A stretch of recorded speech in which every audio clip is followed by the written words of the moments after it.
It's Friday morning, folks. 23rd of May. Cheers.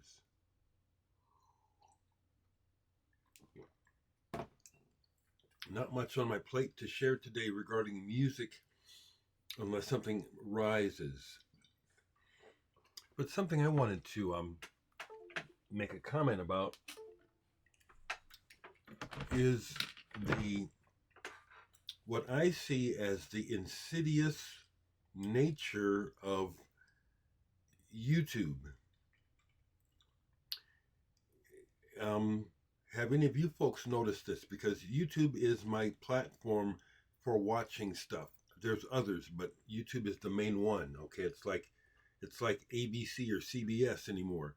And what I've noticed is I'll click on something that I'm interested in watching, and then there will be the queue of recommendations next to it.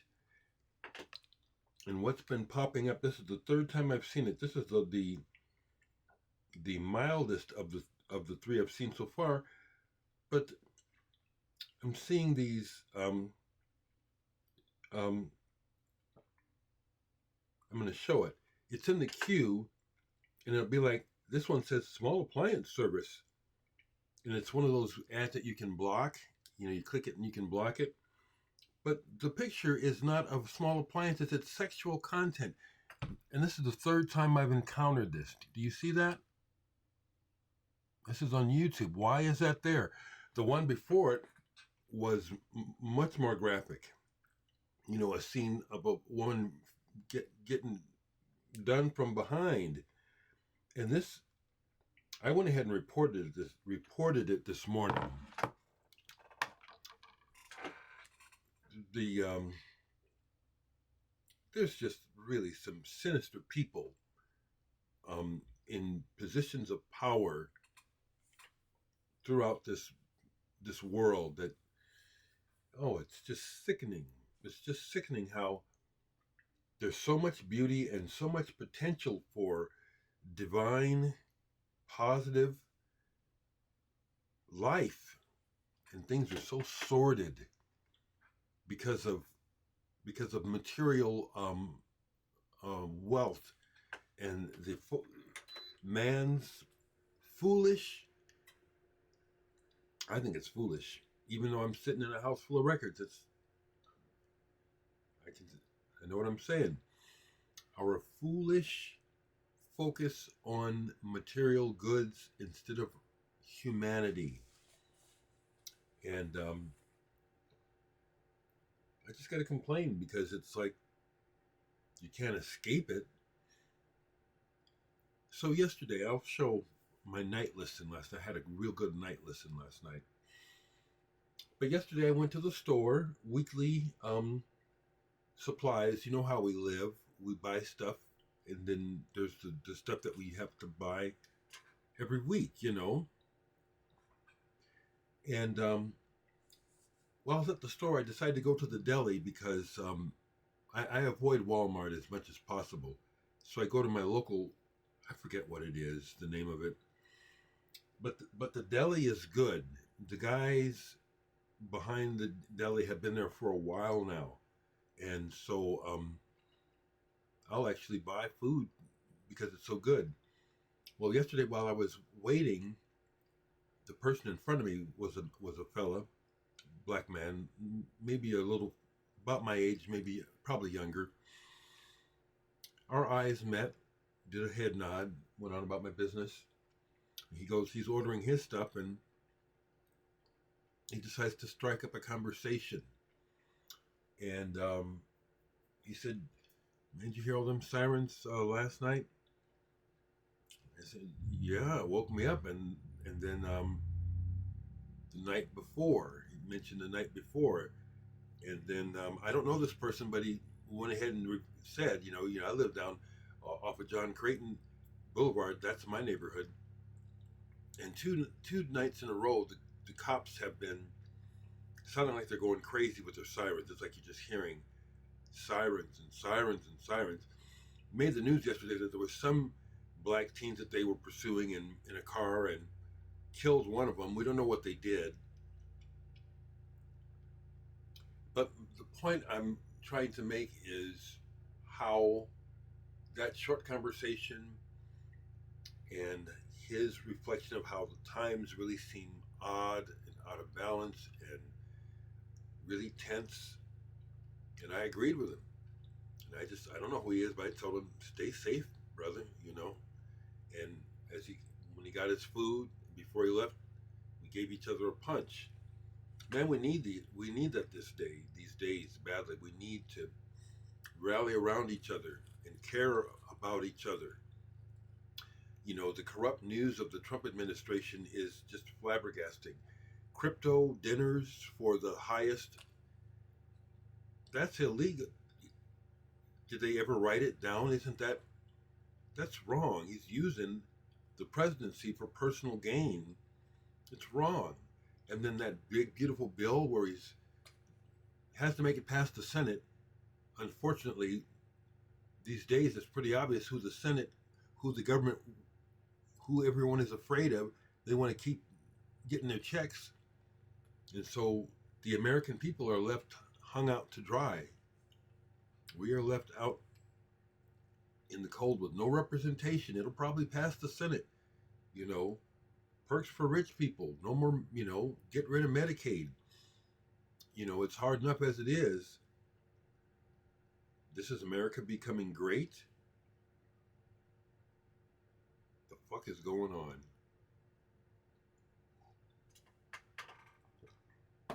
So it's cool in Omaha. I got the heater on today.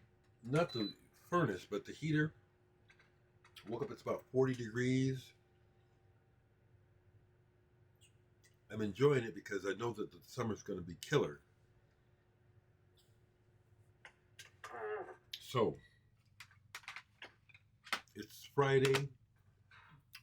Looking forward to seeing what Homer's posts in their new releases video this morning. See if there's possibly anything of interest. I doubt it. They've really gone super country, I just think that something's weird about that. I think it's a backward move. This new popular mindless country music. It's not a sign of progress to me. So last night I listened to this, one disc of this. It's a bootleg. David Sylvian, Everything and Nothing Tour 2001. Double disc. I went ahead and made these discs. I printed those up. This is an audience recording, but the fidelity is really quite good. I would say from the recording that the person was sitting really close to the stage because the band overpowers the vocals quite a bit on this. Not in a distortion way, but that it sounds like we're hearing the volume of the instruments coming off the stage more than the PA. Now, this is an example of what I'm talking about. Why this is music of subtle grace, sophistication, maturity. David Sylvian has an incredible voice, and yet his focus, even before he left Japan, the focus was the big picture, the music, the music is sumptuous. And as beautiful as David Sylvian's voice is, he lets the band shine. The music and the total picture is really the focus. And it's kind of interesting. I'm thinking I can hear the fact that David Sylvian is enjoying listening to the music almost as much as when he sings. The live version of Black Water on here is fantastic. He gets to the end of it and he just has an emotional moment where he soars up with the melody. It's not on the record. It was like, oh man, that's gorgeous. And then The Boy with the Gun from Secrets of the Beehive. Fantastic. And this is the sort of stuff that we have to search out. It's the quality and the finest that we have to offer one another is kept from us, and they shove AC/DC in our face. And don't take that as an insult to AC/DC. What it is a commentary on the low level of what is pushed for people to like and listen to. I like AC/DC, but imagine a world where people in general are on a level of intelligence and connectedness where this sort of music is common, as opposed to meat-headed music. That's the comment I'm making. I like meat-headed music, but it's like because it sells, we're never allowed to progress as communities, as a society. The people who have control of the flow of money, they ain't letting it go. They don't care anything about progress. They just care about what they get. It sucks. It sucks. That's why I talk about it.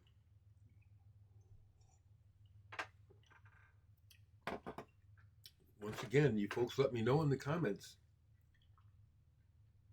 I'm just being honest, being real, and I'm not alone in my concern. These are really, really sad times. So, no plans today. I talked to Blake yesterday. He's real busy. Looks like he has a new girl. Hope it lasts. But the bands he's playing in are blowing up.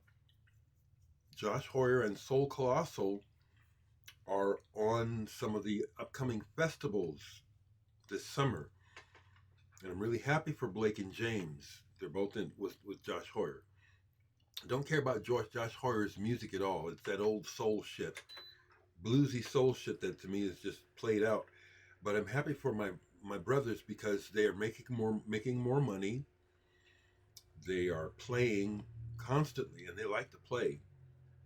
So I'm real happy for them.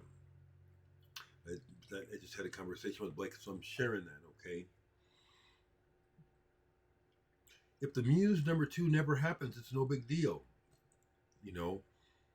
And if it comes down to it, if I really want to, sometime in the future, if I want to piece together what got done towards the Muse #2 and release it, I can do that. But that's not on my plate right now. It's not. Okay, so my ears are better today. I'll say that, I'll let you know. Okay, so I'm looking at records and nothing is screaming at me, so just do a poll and see what happens. I've been thinking of going back here because over here are things. Well, see, this is my Japan, yeah, and Jobson, and let me just grab this bunch here. So how about that? I mentioned to you that I watched most of the Holy Mountain the other day. Alejandro Jodorowsky's movie. Soundtrack is very good. Some blue vinyl. The main thing I can get from Jodorowsky's movies and people like him is there's some sort of personal catharsis that they're working out in these movies. Excuse me. There's a lot of sexual information in the movies, but not always straight, and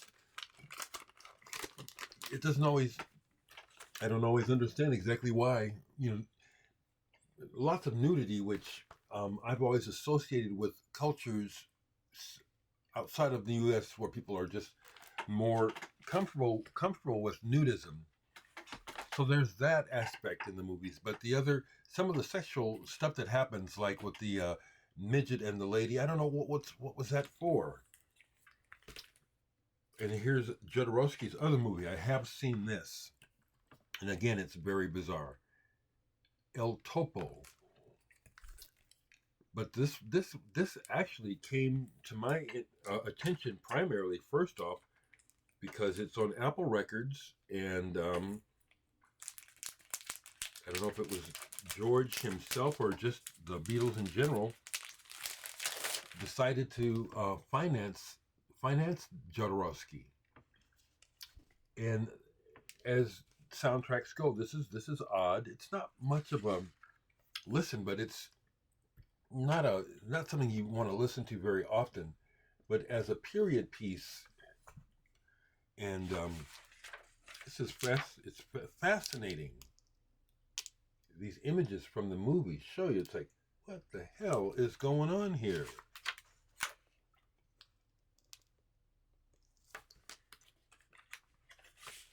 Once again, like the other day, I may have to pop this on. It's been a long time, but there's that green apple label, which was the main reason I bought it years ago. I've had this a long time. And saw the movie finally when I was in Japan for the summer in 1994. Movie didn't make any sense.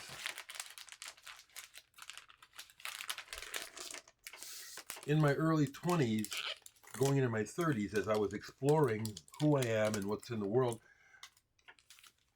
this went along with it. The period where I was exploring darker music as well as everything else. And the same with the arts, with movies like foreign films and stuff that was controversial, like Pier Pasolini. I've gone there and researched it and learned what I needed to learn from it. But that's not what I like. Beauty. I like light. This is something I don't listen to, but I keep. And then I recently watched an interview with Richard Jobson, who was in the Skids, and found out the story behind him making this album. This is an album of poetry. The cover is damaged for some reason. But this is the way it was when I found it years ago on the Crepuscule label, another label that I love. This is The Right Man. Let me show. Crepuscule, great label. So one of the other aspects of this record that makes me keep it, and every now and then I will listen to some of it. Don't care for his poetry, to be honest with you. I don't know what he's talking about. Dang it. I'm getting rid of these. Is that Vinnie Riley of Durutti Column, I'm getting rid of that, backs him up. That's the message. The message is get rid of that. Durutti Column is the musical setting. Well, not Durutti Column, but, well, shit, look at this. Virginia Astley is on here. Wim Mertens, Blaine Reininger from Tuxedo Moon, Vinnie Riley, and then again, Stephen Brown from Tuxedo Moon, and Cecilia Bruno. I don't know how I know that name, but I know it. So this is what was next in the pile that I just pulled. I'm just going to show these. This is honestly what's in my collection. Next up, Eddie Jobson, Zinc. No, it's not green vinyl. This was him after Roxy Music and Curved Air and UK. And Gary Green from Gentle Giant plays guitar on here. I talked to Gary Green about this. It's funny, but the guitar solo on here that sounds like Gary Green is not Gary Green. It's funny. This album is pretty good musically. It's another example to me, to my ears, where the singing is like, it's a minus. The singing is a minus. He's a great musician and a great writer. This is one of my top albums. Side 2 in particular, Theme of Secrets on Private Music. It's just so beautiful and so wonderful. I love the timbres of the patches that he uses on the synthesizers, his melodies, his sweeping arrangements. This is a top album in my collection. theme of secrets. If you've never heard this and you like beautiful music, you need to hear this. What's next? Well, more beauty. More beauty. This is almost so beautiful. It's like, how could a human comprehend to do this? Antonio Carlos Jobim, Urubu. He has written some of the most beautiful melodies I've ever heard. I think Brazilian music kicks ass. Haven't played this in a while. Orchestra arranged and conducted by Klaus Ogerman. I know this album is just fantastic, and the rhythm section includes Ron Carter on bass, Ray Armando on percussion, Antonio Carlos Jobim. I love music of all sorts. And this one is slightly heartbreaking when I listen to it, because it always reminds me of my little brother who is gone, because we played this song by Jobim, Wave. If you've never heard it, it's just, oh God, it's so gorgeous. And my brother, I have recordings of it, thank God. My brother played it so beautifully. I miss him. I do miss him. And this gets the CTI treatment. Who produced this? It doesn't say produced. It just says recorded by Rudy Van Gelder, which sounds about right. It produced itself. Once again, Ron Carter on bass, Dom Umrmao on drums. Beautiful. Antonio Carlos Jobim. So again, it takes me back to my original thought in this video, how we're capable of so much beauty, and yet how the people who are in charge of everything, who have all the money and the power, are so absorbed with really ugly agendas. It's just flabbergasting. It's just flabbergasting. And the last thing I pulled just now, J.K. and Company, Suddenly One Summer. This is a collector's item. It's an original. I've had this, God, maybe 40, 50 years. The kid was literally a kid when he made the album. I get the impression that this was a young person who had means. He had money or accessibility to studios and musicians, and he made this album. And in particular, the track Fly, which has been covered by people, it's very emblematic of the times. It's psychedelic and it's tuneful all at the same time. And there's a bit of youthful naivety that comes through the lyrics. It's a really good album. Well, there's a pull for you. Well, let's just do the best we can, try to be as loving as possible to one another. I'm not going out of my way. I've always been like this. But when I'm out in public, I'm a people magnet. I have been since I was a child. People are drawn to me. Strangers. It happens every time I go out in public for any period of time to shop or whatever. Next thing you know, here come strangers. Not negative, but just people. I don't know who these people are. They come up to me, want to talk to me. Something, another. On my way out of the store yesterday, after the conversation at the deli, so I get my groceries, and it's just typical stuff, hardly anything, and it comes to $70, and it's like, you can remember when a haul like that would be more like $30, maybe $30.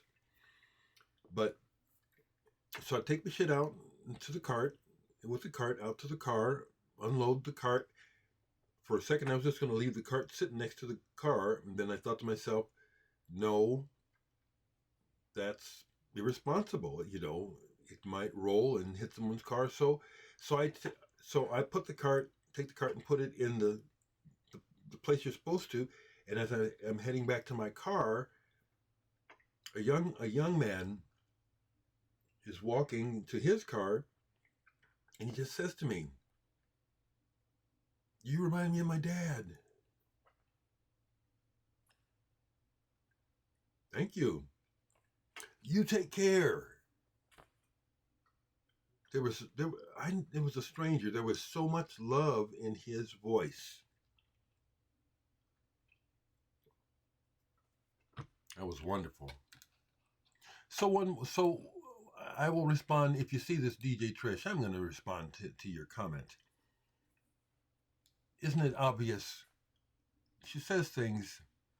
It stinks the way some local government work. It's the way all the government works, girl. But do we work for the government, or should the government work for us? Why are you even asking us? It's so obvious things are out of control. Shouldn't our tax dollars be used to fix? Trish, it's so obvious that that's not what's happening. I think that's partially why things are so corrupt, because we have so many people who are still talking like that, as though, oh, they're going to do the right thing, or isn't it supposed to be the way it was supposed to be? I'm not mocking you, Trish. You have unleashed thoughts, because it's so out of our hands. Isn't that obvious? We are not represented by this government at all. Okay? And are they going to milk us for our hard-earned money? Yes, they are. Is it going to continue? Yes, it will.